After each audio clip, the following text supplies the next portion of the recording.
बिस्मिल्लाहिर्रहमानिर्रहीम। अस्सलामुअलैकुम dear students and dear viewers.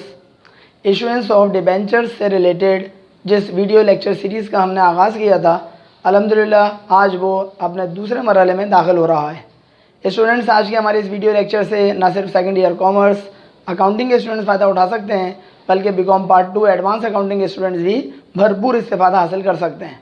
और मुकम्मल इस्तेफ़ादा आपको इसी सूरत में हासिल हो सकता है जब आप हमारी आज की video from the start till the end, यानी कि शुरू से आखिर तक लाजमी वॉच करें। स्टूडेंट्स, ये बात याद रखिएगा, हमने लास्ट वीडियो लेक्चर के अंदर आपको सिंपल एंट्रीज करवाई थी डिबेंचर से रिलेटेड। आज हम थोड़ा सा एडवांस लेवल के ऊपर चले गए हैं और आज के एंट्रीज़ के अंदर हम क्या चीज़ पढ़ने के लिए जा रहे हैं। आज की एंट्रीज़ में देखिएगा, इशुएंस ऑफ डिबेंचर्स, इनके टॉपिक तो सेम है, लेकिन आज जो हम एंट्रीज पढ़ने के लिए जा रहे हैं वो रिडीमेबल या रिडेम्पशन केसेस पढ़ने के लिए जा रहे हैं।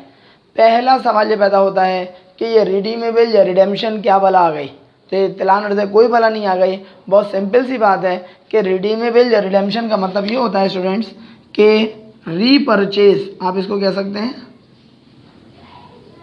या इसी का एक नाम और हो सकता है टू बाई बैक। ये मैंने आपको किसके मायने बताए हैं? ये मैंने आपको मायने बताए हैं जो टॉप के ऊपर लिखा है रिडीमेबल। रिडीमेबल का मतलब होता है रीपरचेज, माने दोबारा से ख़रीदना, या टू बाई बैक, उसका भी वही मतलब है। और अगला लफ्ज़ है रिडेम्पशन। रिडेम्पशन का भी मतलब है रीपरचेज या टू बाई बैक। इस बात को ज़रा समझने की कोशिश करिएगा। कंपनी क्या कर रही है, यानी कि public limited company. Public limited company आपको पता है डिबेंचर्स को इशू कर रही है। डिबेंचर्स को इशू करने के बाद क्या होगा, पब्लिक लिमिटेड कंपनी को पैसा हासिल होगा। कहाँ से हासिल होगा? जनरल पब्लिक जो कि उन डिबेंचर्स को परचेज़ कर रही है, उनकी जेबों से पैसा निकल रहा है, उनके अकाउंट से पैसा निकल रहा है। और किसके अकाउंट में पैसा आ जाएगा? कंपनी के अकाउंट में पैसा आ जाएगा। कंपनी डिबेंचर्स इशू कर ही क्यों रही है? ताकि कंपनी को पैसा हासिल हो और कंपनी उस पैसे को किसी जगह इन्वेस्ट करके कुछ कमा सके। पैसा जो कंपनी कमाएगी उसमें से कुछ पैसा कंपनी का अपना फ़ायदा होगा, क्योंकि जाहिर सी बात है जो मेहनत कर रही हो तो कमाई की जाहिर है। और कुछ फ़ायदा जो है वो डिबेंचर होल्डर्स को भी कंपनी प्रोवाइड करेगी इन शेप ऑफ इंटरेस्ट। आपको ये बात अच्छी तरह से अब तक पता चल चुकी होगी हमारी वीडियो को देखकर, मुख्तलिफ वीडियोस को देखकर कहना चाहिए कि कंपनी यानी कि public limited company debenture holders को जो देती है प्रॉफिट, उस प्रॉफिट को हम क्या बोलते हैं? इंटरेस्ट। इंटरेस्ट का मतलब होता है सूद। ज़रा चेक करिएगा हमारी आज की ट्रांजैक्शन में, जो कि रिडीमेबल केसेस के हवाले से पहले हमारी ट्रांजैक्शन है, पहला सवाल है, उसके अंदर देखिएगा इंटरेस्ट रेट कितना है? 10%। याद रखिएगा, जब परसेंटेज के साथ आगे पीछे दाएं बाएं कुछ भी लिखा हुआ ना हो तो समझ जाया करें ये इंटरेस्ट रेट क्या है? सालाना है। सालाना का मतलब होता है ईयरली बेसिस के ऊपर है। क्या मतलब? इस वक्त बताएं 10% क्या कहलाएगा आपका? Interest rate. अगर हम इन सारी बातों को लिखना शुरू करें आपको समझाने के लिए, तो आप इस तरह से लिख सकते हैं कि 10% जो है वो आपका पहला कहलाएगा इंटरेस्ट रेट।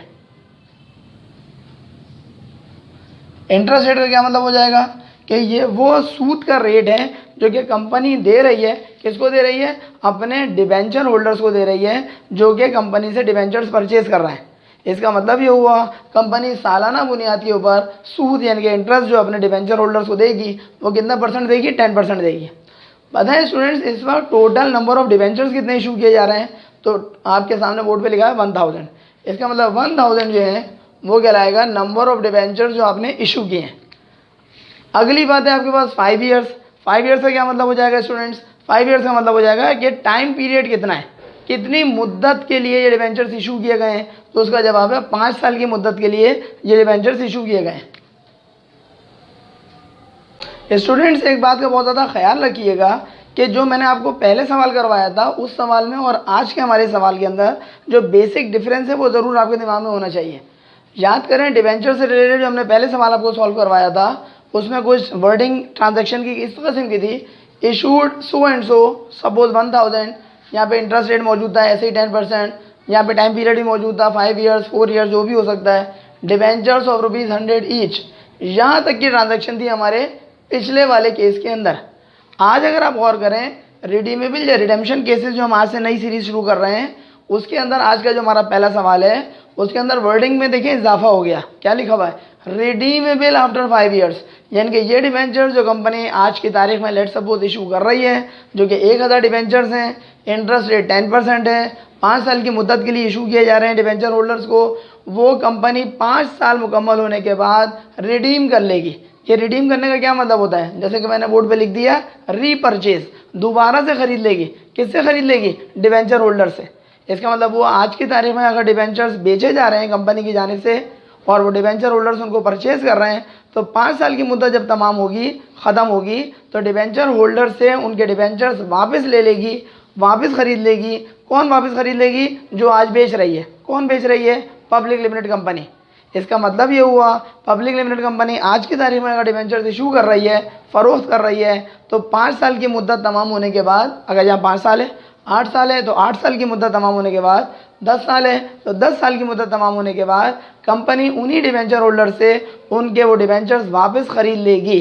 और वापस ख़रीदने के बाद क्या करेगी? उनसे जितने कीमत के ऊपर वो डिबेंचर्स परचेज़ किए गए थे उनको पैसे डिबेंचर होल्डर्स को वापस कर दिए जाएंगे। ज़रा गौर करिएगा, रिडीम कितने अरसे के बाद हो रहे हैं? 5 साल के बाद हो रहे हैं, क्योंकि 5 साल की मुद्दत के लिए ही आपने बेचे थे। एक अगला जो पॉइंट आया वो भी बड़ा इंपॉर्टेंट है कि बताएं कंपनी जो अपने डिबेंचर होल्डर से जब डिबेंचर्स वापस ख़रीदेगी तो उस वक्त रेट क्या होगा? वो रेट होगा 105 यानी कि 105, 105 रुपये के लिहाज से कंपनी डिबेंचर होल्डर से वो डिबेंचर्स वापस ख़रीदेगी। बहुत इंपॉर्टेंट बात यह है, बताएं आज की तारीख में कंपनी ने डिबेंचर्स इशू किस रेट पर किए हैं? आप बोलेंगे 100 रुपये पे किए हैं, तो 100 रुपये उन डिबेंचर्स की क्या कहलाएगी? Market price. इसी को आप कह सकते हैं कि ये इशू रेट है,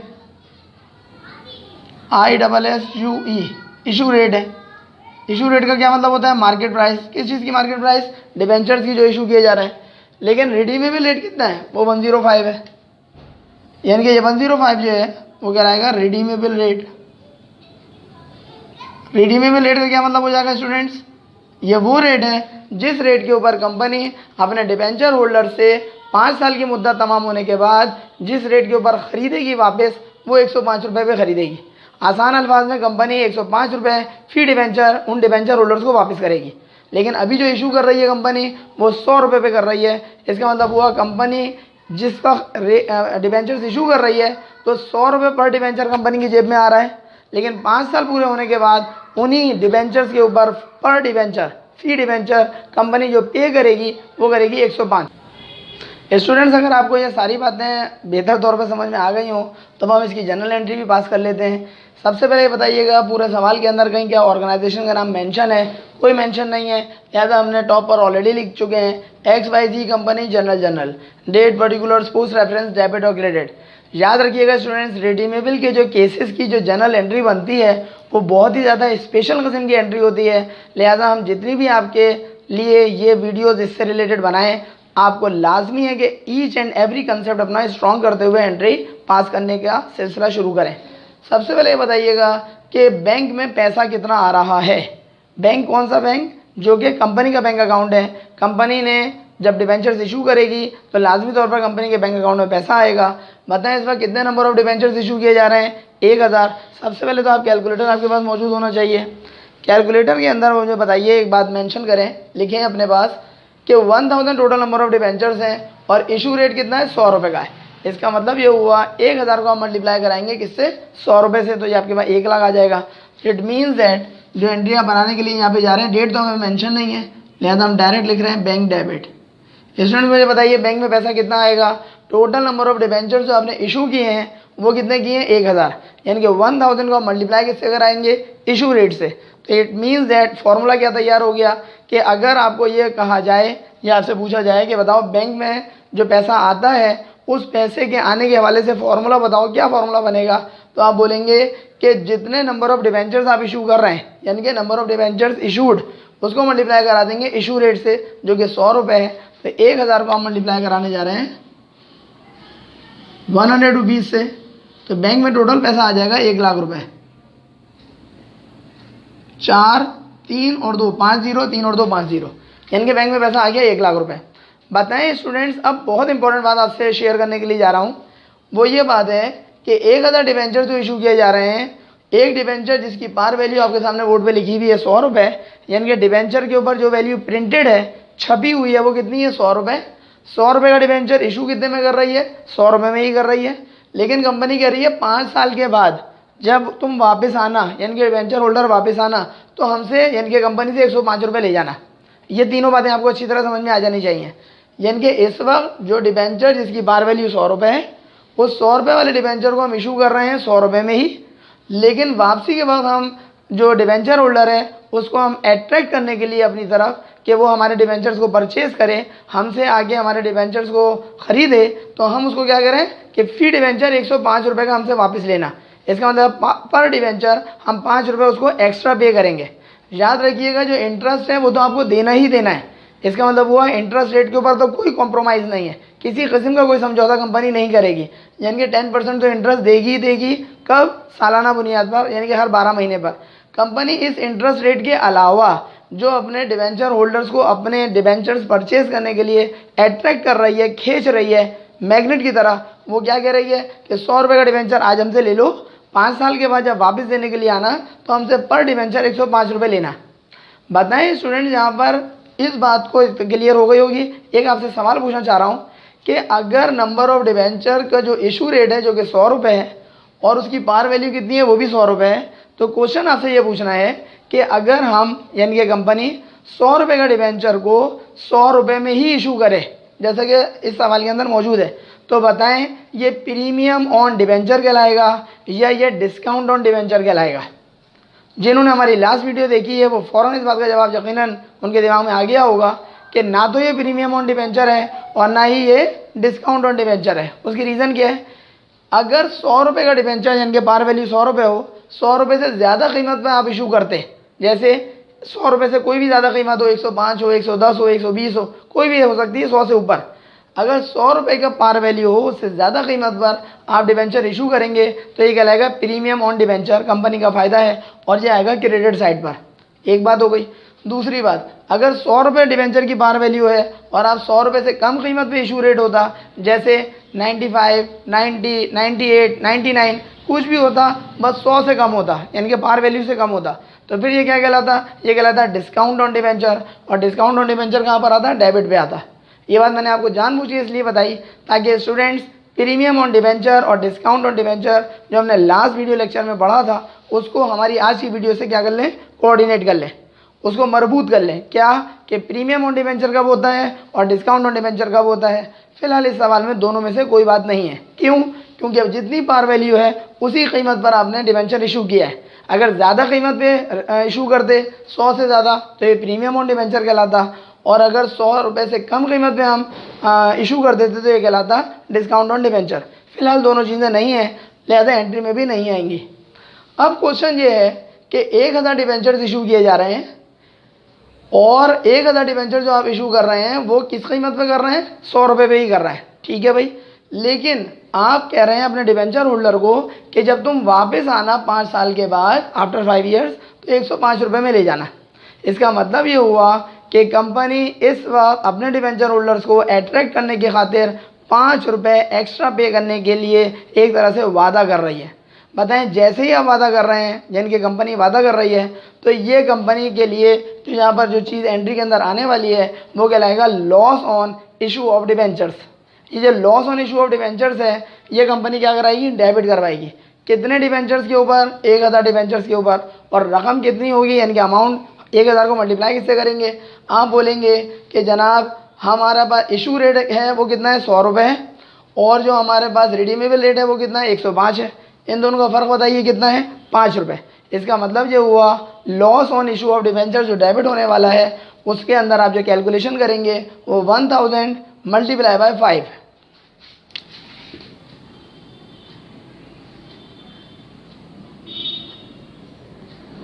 loss on issue of debentures, debenture मैं शॉर्ट में लिख रहा हूँ, आपको पूरा लिखना पड़ेगा स्पेलिंग। और बताएं कितने डिबेंचर्स हैं? 1000 डिबेंचर्स हैं, और एक डिबेंचर कितने रुपए का है? 10 रुपये का है, लिहाजा आप 10 से मल्टीप्लाई करा देंगे। देखिए मेरा 10 रुपये भी बाहर जा रहा है, ये भी बेसिकली अंदर होना चाहिए। मल्टीप्लाई करा दें, ये आ जाएगा आपके पास 10,000 रुपये। एग्री? क्या किया आपने? नंबर ऑफ डिबेंचर्स का जो इशू रेट है वो है 100 रुपये। वापसी के वक्त कंपनी 105 रुपये का फी डिबेंचर वापस करेगी। 5 रुपये कंपनी को एक्स्ट्रा पे करने पड़ रहे हैं। ये जो 5 रुपये एक्स्ट्रा पे करने पड़ रहे हैं ये कहलाएगा loss on issue of debentures. Debentures issue करने पे होने वाला लॉस किसको बर्दाश्त करना पड़ रहा है? कंपनी को। फिलहाल कंपनी का नाम नहीं है तो XYZ कंपनी को। बताएं कितने डिबेंचर्स हैं? 1000। और जो लॉस है, अच्छा लॉस की रकम मैंने 10 रुपये लिख दी, यहाँ मुझे 5 रुपये लिखनी चाहिए। क्यों 5 रुपये लिखनी चाहिए? क्योंकि 5 रुपये फ़र्क है। बताएं 5 रुपये फ़र्क कैसे आ रहा है? चेक करिएगा, हमारे पास 100 रुपये इशू रेट है और जो हमारे पास रिडीमेबल रेट है वो 105 है, तो 5 रुपये कहलाएगा और ये रकम कम हो जाएगी और ये हो जाएगी 5000 रुपये। इट मीन्स दैट कंपनी को जो टोटल लॉस बर्दाश्त करना पड़ रहा है वो कितना बर्दाश्त करना पड़ रहा है? 5000 रुपये। बताएं कंपनी इस वक्त डिबेंचर्स को जब इशू कर रही है तो इशू करने के बाद कंपनी के लिए एक लॉन्ग टर्म लायबिलिटी क्रिएट हो रही है। लॉन्ग टर्म, शॉर्ट टर्म नहीं कह रहा हूँ, लॉन्ग टर्म लायबिलिटी क्रिएट हो रही है। और लॉन्ग टर्म लायबिलिटी जो क्रिएट हो रही है वो किस सेंस में हो रही है? डिबेंचर्स पेएबल की सूरत में क्रिएट हो रही है, क्योंकि कंपनी ने जब डिबेंचर्स इशू कर दिए तो ऐसी सूरत में कंपनी की एक लायबिलिटी वजूद में आएगी और उस लायबिलिटी का नाम क्या है? Debentures payable. बताएं डिबेंचर्स पेएबल जो है उसके रेट क्या होगा? 10%। आपको पहले भी बता चुका हूं कि एंट्री में आपकी मर्जी है कि 10% डिबेंचर्स पेएबल लिखें या सिर्फ डिबेंचर्स पेएबल लिखें, बोथ आर करेक्ट। अगर जो स्टूडेंट्स इंटरेस्ट रेट दिखाना चाह रहे हैं वो 10% डिबेंचर्स पेएबल लिख सकते हैं। अगर आप इंटरेस्ट रेट मेंशन नहीं करना चाहते एंट्री में तो कोई इशू नहीं है, आप कर सकते हैं डिबेंचर्स पेएबल को क्रेडिट। लेकिन बेहतर है कि आप इंटरेस्ट रेट भी मेंशन कर दें। अगर सवाल में मेंशन है तो हम भी यहाँ पे मेंशन कर देते हैं, लेकिन अगर आप इंटरेस्ट रेट मेंशन नहीं भी करते तो स्टूडेंट्स आपकी एंट्री पे कोई फ़र्क नहीं पड़ता। 10% डिबेंचर्स पेएबल क्रेडिट करा देंगे।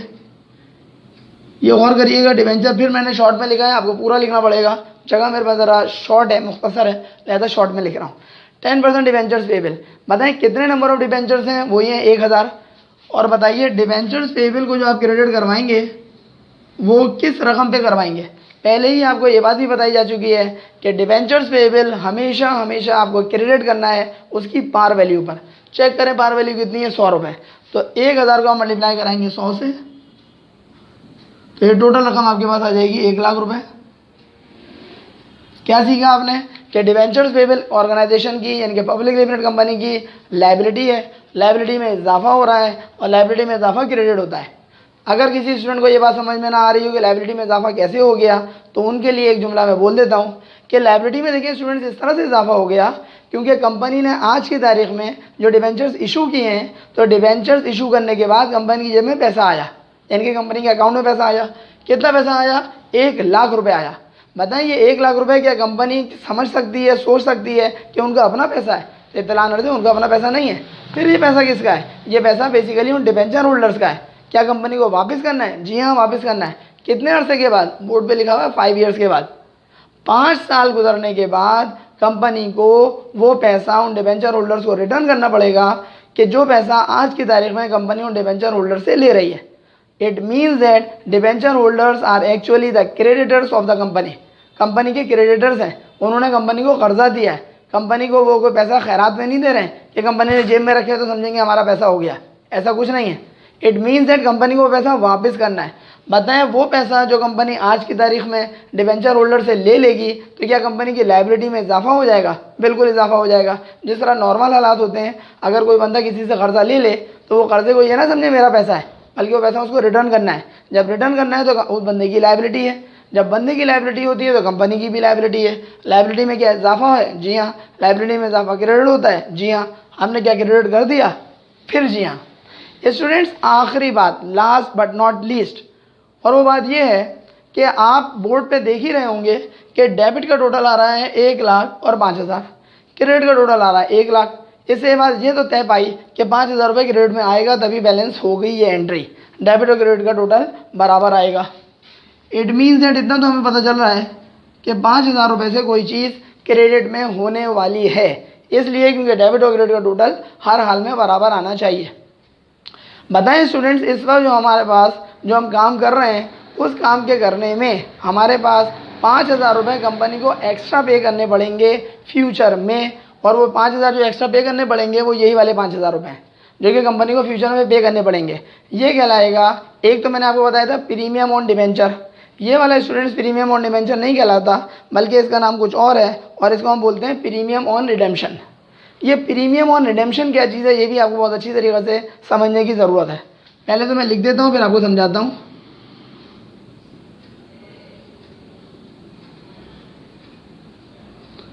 प्रीमियम ऑन रिडेम्पशन, पहली बात तो ये बात क्लियर कर लीजिएगा, इस प्रीमियम का मतलब वो नहीं है जो प्रीमियम ऑन डिबेंचर जैसे आपको पढ़ाया था। प्रीमियम ऑन डिबेंचर क्या था कि डिबेंचर के ऊपर हासिल होने वाला फ़ायदा जो कंपनी को मिल रहा होता है, जितना कंपनी के उस डिबेंचर की पार वैल्यू होती है उससे ज़्यादा कीमत पे जब कंपनी डिबेंचर्स को इशू करती है तो जो डिफरेंस अमाउंट है वो दरअसल कंपनी के लिए प्रीमियम ऑन डिबेंचर कहलाता है। ये बात तो आपको समझ में आ चुकी होगी। फिलहाल लिखा हुआ है प्रीमियम ऑन रिडेम्पशन। इस प्रीमियम को उस प्रीमियम से मिलाइएगा नहीं, दोनों प्रीमियम एक जैसे नहीं है। फिर प्रीमियम ऑन रिडेम्पशन क्या होती है, याद रखिएगा प्रीमियम ऑन रिडेम्पशन जो है वो बेसिकली लॉन्ग टर्म लायबिलिटी होती है। ये क्या है, बेसिकली ऑर्गेनाइजेशन की लॉन्ग टर्म लायबिलिटी है। लॉन्ग टर्म का मतलब क्या होता है स्टूडेंट्स, ऐसी लायबिलिटी जो कि ऑर्गेनाइजेशन को उतारनी है मोर देन 1 ईयर के बाद, 1 साल के अरसे के बाद, तो ये ऑर्गेनाइजेशन की लॉन्ग टर्म लायबिलिटी है। अच्छा स्टूडेंट्स बताइए क्या 10% डिवेंचर्स पेबल ये भी लॉन्ग टर्म लायबिलिटी है? तो जवाब है जी हाँ, 10% डिवेंचर्स पेबल ये भी कंपनी की लॉन्ग टर्म लायबिलिटी है।